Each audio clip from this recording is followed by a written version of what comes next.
Human rights council for India మండల న్యాయ సేవల కమిటీ సంయుక్త ఆధ్వర్యంలో విజయనగరం జిల్లా శృంగవరపుకోటలో స్థానిక వివేకానంద డిగ్రీ పీజీ కళాశాలలో మానవ హక్కుల దినోత్సవ వేడుకలు ఘనంగా జరిగాయి.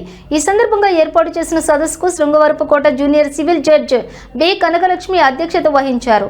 ఈ సందర్భంగా న్యాయమూర్తి మాట్లాడుతూ ఐక్యరాజ్య సమితి జనరల్ అసెంబ్లీ నిర్ణయం మేరకు డిసెంబర్ 10వ తేదీన ప్రతి సంవత్సరం ప్రపంచ మానవ హక్కుల దినోత్సవం జరుపుకుంటామన్నారు.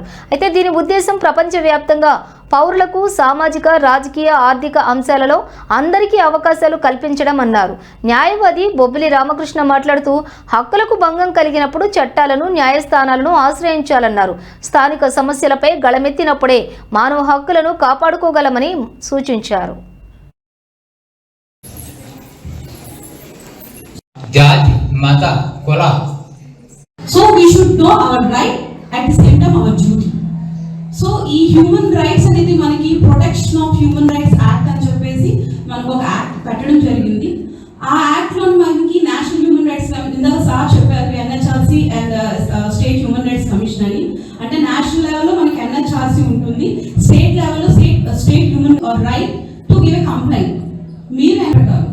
అట్ ది సేమ్ టైం మనకి ఈ యొక్క హ్యూమన్ రైట్స్ మనకి గౌరవనీయులు శ్రీ అవినాష్ గారు మరియు ఏ రమణ గారు ఈ సందర్భంలో ఇక్కడ చొరవ చూపించి ఇక్కడ ఈ కార్యక్రమాన్ని ఏర్పాటు చేయడం నిజంగా వారిని గత 6 నెలలుగా గౌరవ న్యాయమూర్తులు వచ్చిన దగ్గర నుండి కూడా చాలా చొరవతోటి చట్టాలపైన అవగాహన కల్పిస్తూనే కార్యక్రమాలు చేస్తూ ఉన్నారు.